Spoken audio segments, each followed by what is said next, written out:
good to see you again. Come on in. This time we're not up in my studio. I'm in my kitchen because today we're gonna do a picture of outside from our window. And that is the worksheet that's in your packet that looks like this. And in my studio, I didn't like the view as well as I liked through my kitchen window. And if you look closely, I'm trying to paint my favorite tree, and pretty soon the flowers won't have their leaves on them anymore. So I really wanted to capture that moment through my window. And if you look, I've kind of done it in crayon this time. In our other projects, we've used just pencil and markers. And I know that's hard sometimes when we don't have all the materials that we want. So I want to make sure that you know that whatever you use, you could use markers, a pen, whatever you find. Because this week you can do this lesson. You could do it on your paper, like on this. And the interesting thing about this window is a window from an airplane. See the circle and the clouds? So that's a different view. So you might want to just draw your window. And if you're going to do that and you don't have white paper, you can just turn this over like we did with our last lessons and draw on the back of this paper.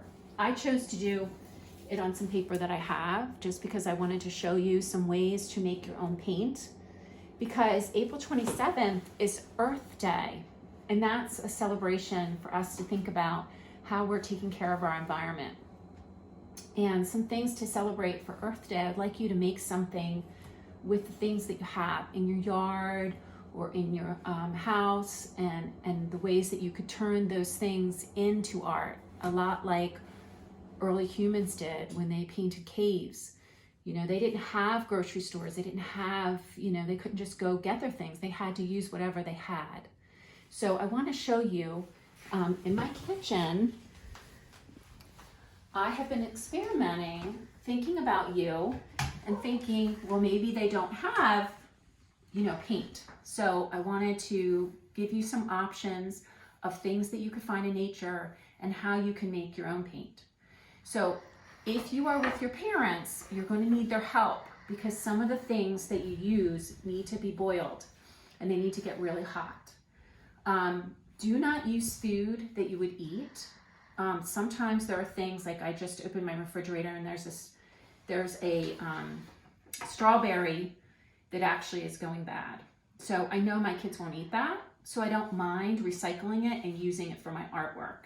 So please do not take good food right now and use it for your art. Think about the things that you're not using that you need to recycle. For example, when I researched this, an onion is a great source for lemon, and the peel we don't eat. So artists all the time use the peel of the onion to make yellow. So say your mom's cooking and she has an onion, you might want to put it in a bag and say, Mom, can I save that? She could put the strawberry in a separate bag, and you can keep it in your refrigerator for when you might want to do this project. So I want to show you, I took some of the onion and I just put a little bit of water in the pan, and I didn't put a lot of water because you want most of the water to evaporate. So I broke up the onion with just the skin, not the onion itself, but just the skin, the part that we don't eat. So these are things that you can recycle and that you can use, that nature is giving you. So I just went like this and I put it in there and I turned on the heat. And like I said, make sure you're with an adult to do this. And I turned it up on high and I let it boil and I mixed it up with my fork.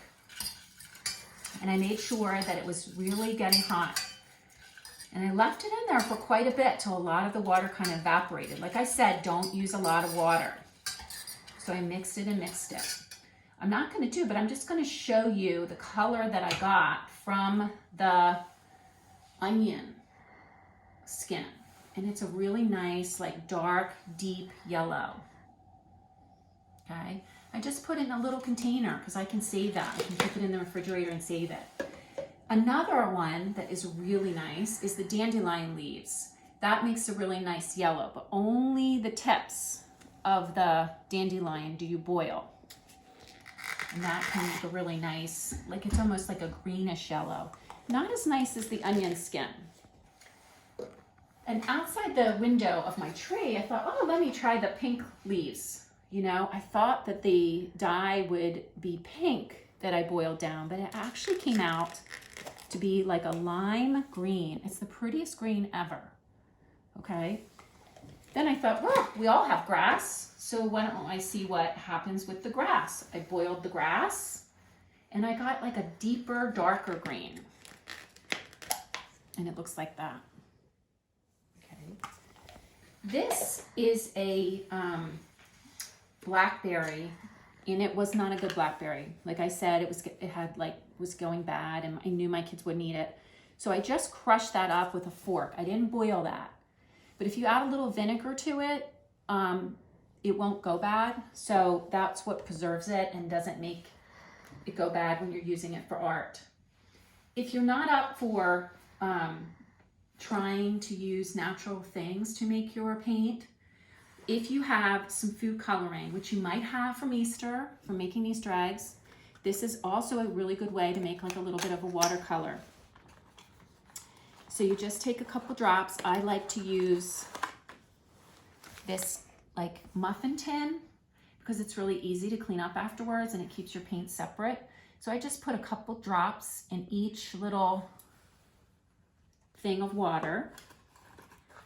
And I like to use 3 primary colors because if I mix yellow and red, I can get orange.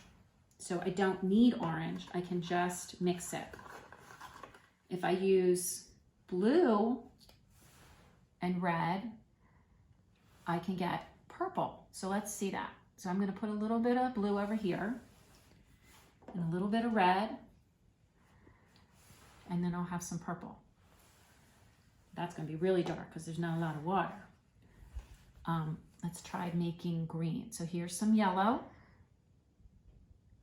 And I'm going to add a little bit of blue. Okay. And that's going to make a deep green. I didn't make my orange yet. Do I have a water puddle? Right here. And I'm going to add my yellow, because yellow and red make orange.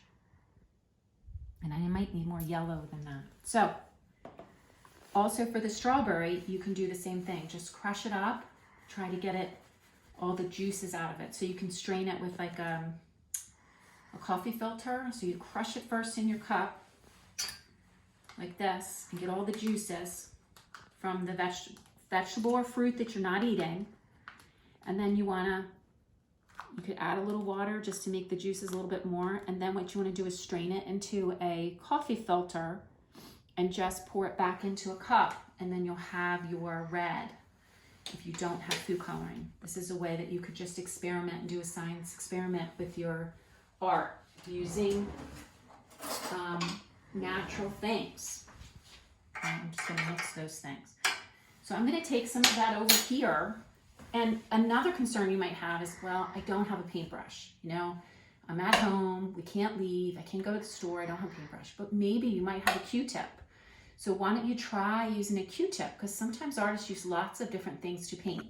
One painting that I did, I used a sock on my hand and I made the whole painting with just a sock, which I'm sure I talked to you about one time.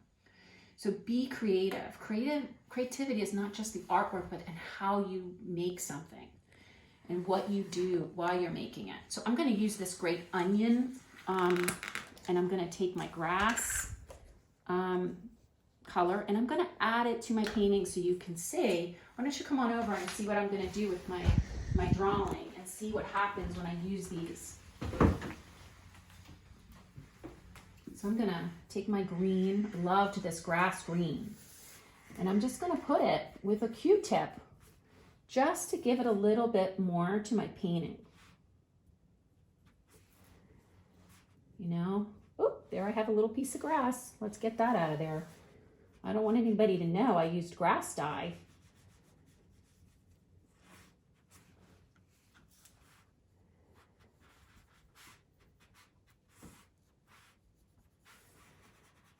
Then I'm going to turn over my Q-tip and I'm going to use some yellow, because if you can look here, the light is really bright outside, especially on this side of the tree if you look out at what I was drawing.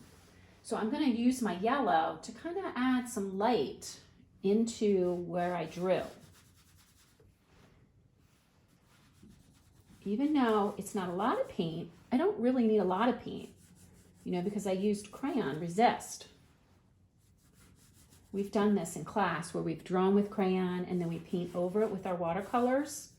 If you have watercolors, that's great, but if not, experiment, be a scientist. Think about, how can I show and use what I have around me to create dyes? I'm going to add a little bit here in my tray just to give a little color up in the leaves. It's not a strong color, and that's okay. It's just kind of dyeing the paper to give it a shade. Let me see what happens when I put the raspberry. Let's try the raspberry.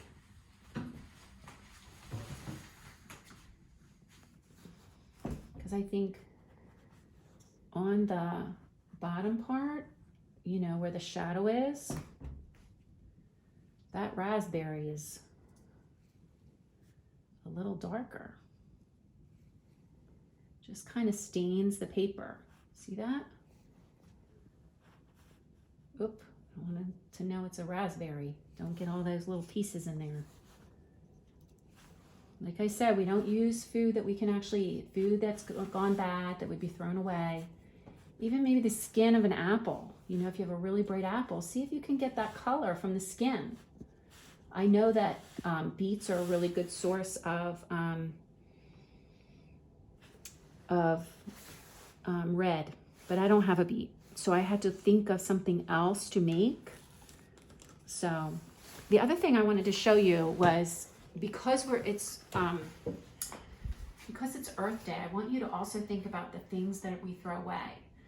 Like, I had my kids go through cereal like there's no tomorrow. So I kept thinking, like, oh my gosh, what am I going to do with these boxes? And for my artwork that I've been working on while I've been home, I like to sew too. So there's lots of things that Mrs. Morris likes to do, but I needed a base for my figure. So I needed something flat, and I didn't have cardboard. And so I went down and I thought, oh, this is perfect. So I cut the circle, I glued it onto the bottom of the fabric, and then I sewed it and tucked the fabric in and sewed it around. So it's really great to use the things we have around us. And no one's ever going to know that I used a piece of cardboard from a cereal box. The other thing I want you to see is this project that I just finished with some high school students when they came to volunteer their time. We used all these lids that a lot of people had saved for me, because I love the shape and the colors that they were, and they're really sturdy. And I thought, my gosh, we shouldn't throw those away. We should make them into something. So we actually made them into coasters. They painted the inside of them and came up with inspirational quotes. And that's the lid of all different kinds of containers. And then we glued a cork on the bottom so that you could put your glass or your drink in them and it won't ruin the table. So I would like you to, you don't have to do this landscape. It's great if you want to do a landscape again, looking out a window, but you also can do something for Earth Day. So like, I'm sure that all of you also have a toilet paper roll. You could make a little figure, like a little animal for Earth Day. And all you have to do is use your glue like this, and wrap or paint it. If you have paint, you could paint the paper towel roll. But remember, you don't want to make it too wet, because if you make it too wet, the cardboard won't keep its shape. So sometimes it's better to use construction paper. So I could put this on and roll this around, and no one will even know that this is a toilet paper roll anymore. This is going to be the body of my bird. So I'm going to make a head. I'm going to stick it on there. Oh, got to turn it around. There's my head. Okay. And then I could fold another piece of the purple in half, and we've done this in class. where you take your pencil and you draw. And the reason why we fold it in half, as you know, is because you can make two at the same time. Then I would cut that out and I would put that on. Oh, and keep it together. Don't move it like Miss Morris just did.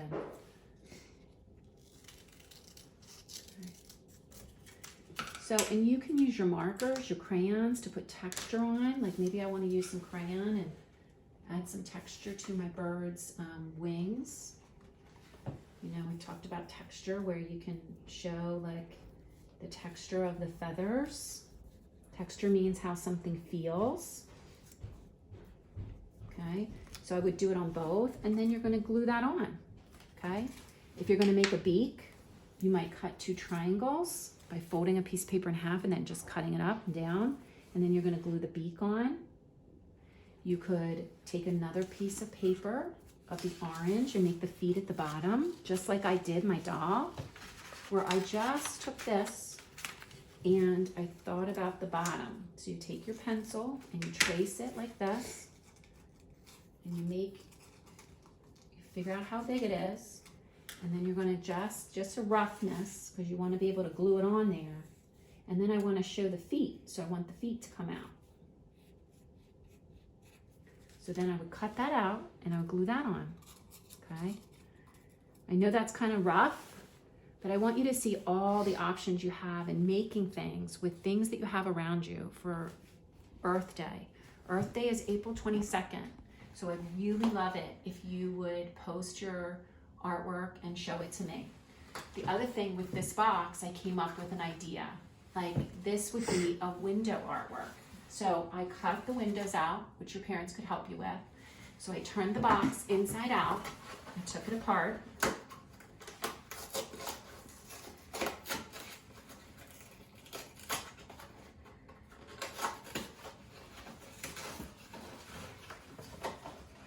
And it comes apart really easily.